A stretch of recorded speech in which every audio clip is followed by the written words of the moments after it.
प्यारे दर्शकों, नमस्कार। आज की ऑनलाइन कक्षा में आप सभी का स्वागत है। आज हम कक्षा छठी हिंदी उड़ान पाठ 10 झांसी की रानी से संबंधित दी गई सभी गतिविधियों को हल करेंगे। आइए शुरू करते हैं गतिविधि नंबर 1। जैसा कि आप देख रहे हैं, एक चित्र दिखाया गया है। चित्र में एक व्यक्ति समुद्र के अंदर नौका को चला रहा है। समुद्र में ऊंची ऊंची लहरें उठ रही हैं। एक चींटी है, वो प्रयास कर रही है और साथ में चित्र में एक बच्चा है जो विद्यार्थी है, वो पढ़ रहा है, मेहनत कर रहा है।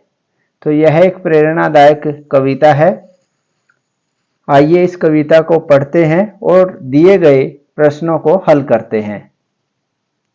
लहरों से डरकर नौका पार नहीं होती, कोशिश करने वालों की हार नहीं होती।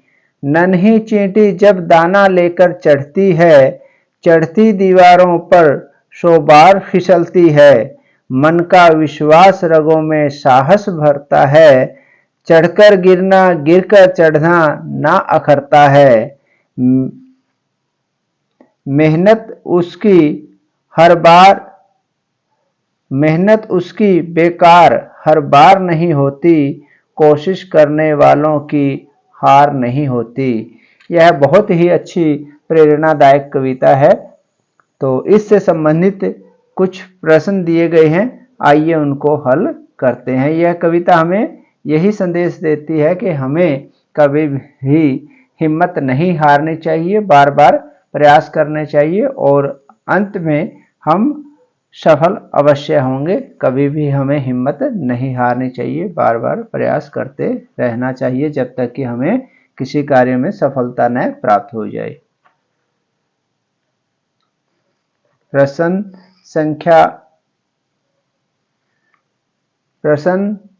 संख्या 1। कवि ने किन लोगों की हार न होने की बात कही है? वैसे तो देखा जाए मेहनती, साहसी ये सभी आ सकते हैं, लेकिन अगर कविता की पंक्तियों को देखें तो उसमें दिया गया है कोशिश करने वालों की हार नहीं होती। तो हमारा सही जो उत्तर है वो है विकल्प नंबर ग, कोशिश करने वाले। तो कोशिश करने वालों की कभी हार नहीं होती। प्रश्न संख्या 2। जब बार बार प्रयास करने पर भी आप एक कार्य में सफल नहीं हो पाते तो क्या करते हैं? अपना कोई अनुभव बताइए।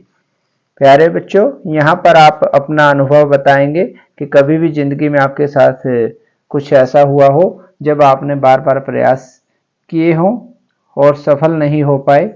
उसके बारे में आप अपने अनुभव लिखें कि आप उस कार्य में बार बार प्रयास करने से सफल हुए या नहीं हुए। अगर हुए तो कैसे हुए।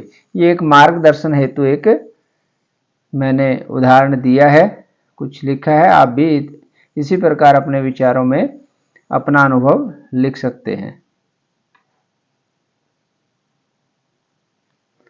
प्रश्न जैसे, मैं जब गणित के किसी सवाल को हल करने में सफल नहीं होता, या लड़कियां लिखेंगी होती, तो मैं और भी दृढ़ निश्चय करता हूं या करती हूं कि इसे तो हल करके ही रहूंगा या रहूंगी।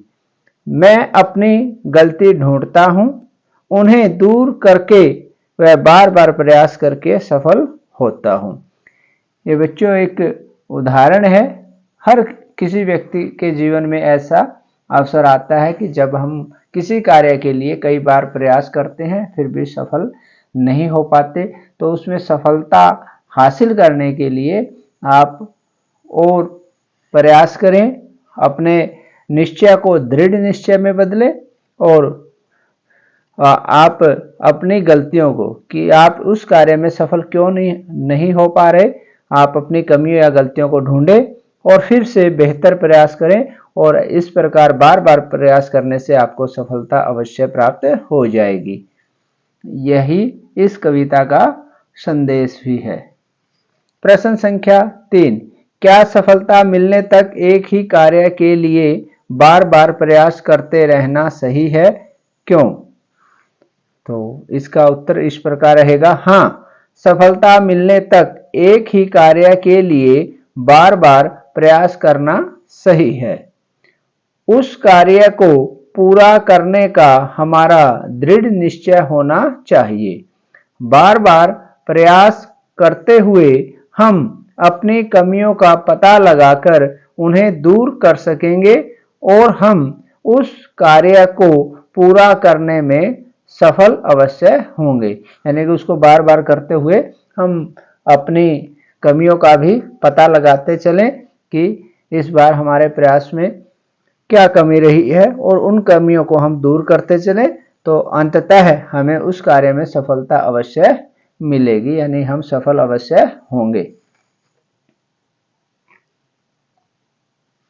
गतिविधि नंबर 2, सबसे बोलो मीठी बोली, कभी न बोलो कड़वे बोल, आदर मान मिलेगा सबसे, बोलोगे यदि मीठे बोल। कड़वे बोल बोलकर कौवा कहीं न आदर पाता है, जहां बोलता जहां बैठता दुत्कारा ही जाता है।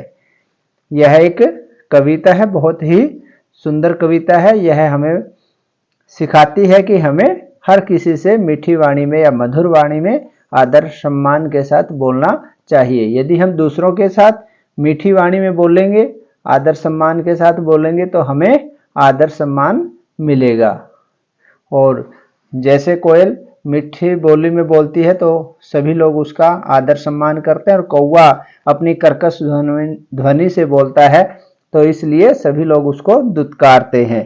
ये एक चित्र के माध्यम से भी दिखाया गया है कि कौवा कर्कश ध्वनि में बोलता है तो उसको दुत्कार दिया है, उसको वहां से भगा दिया है, और जो कोयल है वो मीठी वाणी में बोल रही है। तो इससे संबंधित कुछ प्रश्न दिए गए हैं, आइए उनको हल करते हैं। प्रश्न संख्या 1, प्रश्न संख्या 1 में दिखाया गया है, जिस प्रकार बोली शब्द से मिलता जुलता शब्द टोली है, उसी प्रकार नीचे लिखे शब्दों से मिलते जुलते दो दो शब्द बनाइए। क्या बताया है प्रश्न में कि बोली से मिलता जुलता शब्द है टोली, यानी कि इनकी जो ध्वनियां हैं वो मेल खाती है जब इनका उच्चारण करते हैं। तो ऐसे ही इन शब्दों से मिलते हुए शब्द बनाने हैं जिनकी ध्वनियां आपस में मेल खाए। कभी, कभी से मिलते हुए अभी, सभी, मान, अगला शब्द है मान, शान, जान, कान, कोई अन्य शब्द भी आप बना सकते हैं, लिख सकते हैं। अगला शब्द है सबसे, इससे मिलते जुलते शब्द रहेंगे कब से, जब से, तब से। आप और भी कोई शब्द ऐसे लिख सकते हैं। प्रश्न संख्या 2, आप सभी के साथ कैसी बोली में बात करते हैं? यह प्रश्न पूछा गया प्यारे बच्चों आपसे कि आप दूसरों के साथ कैसी बोली में बातें करते हैं। आपके पास 4 विकल्प हैं, इनमें से सही विकल्प पर निशान लगाना है। क मीठी, ख कड़वी, ग कर्कश, घ ऊंची आवाज। तो आप किस तरह से बात करते हैं दूसरे व्यक्तियों के साथ? मीठी। तो असल जिंदगी में भी देखें तो यह बहुत अच्छा विकल्प है कि हमें हर किसी के साथ मीठी वाणी में ही बातें करनी चाहिए। प्रश्न संख्या 3, जब आपने किसी से मीठी बोली में बात की तो आपको किस प्रकार का आदर मान मिला था? अपने अनुभव के आधार पर लिखिए। यहाँ पर आपने बताना है कि जब आप दूसरों के साथ मीठी वाणी में, मीठी बोली में बात करते हैं तो सामने वाला हमें किस प्रकार आदर सम्मान देता है।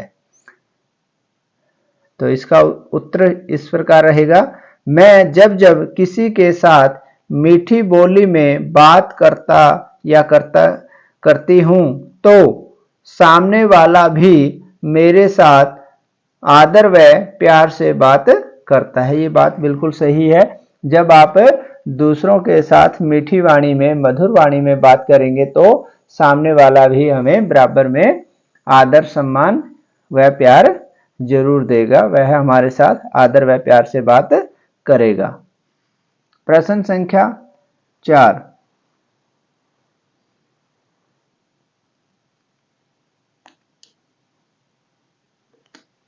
प्रश्न संख्या 4 है, दी गई कविता की पंक्तियों को याद कीजिए और अपनी कक्षा में सुनाइए एवं कार्य पुस्तिका में भी लिखिए।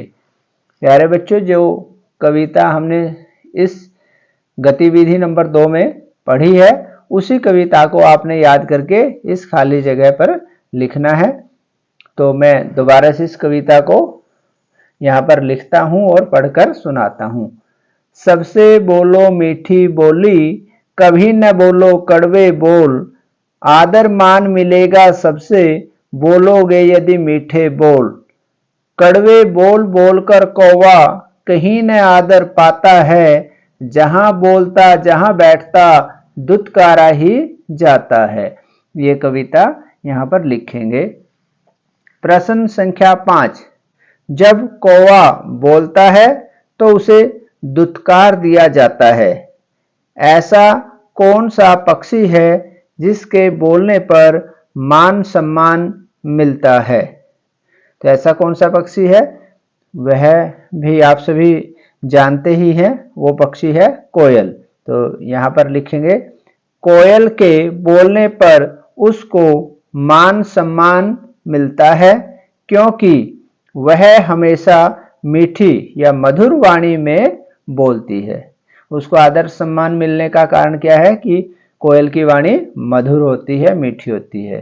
तो आज की हमारी ऑनलाइन कक्षा यहीं पर समाप्त होती है। आपको हमारी ऑनलाइन कक्षा कैसी लगी कृपया कमेंट बॉक्स में अवश्य लिखें। अगर आपको अच्छी लगी हो तो इसे लाइक करें और अपने मित्रों में शेयर अवश्य करें। आप अंत तक हमारी इस वीडियो पर बने रहें, इसके लिए आप सभी का धन्यवाद। आपका दिन शुभ हो। जय हिंद, जय भारत।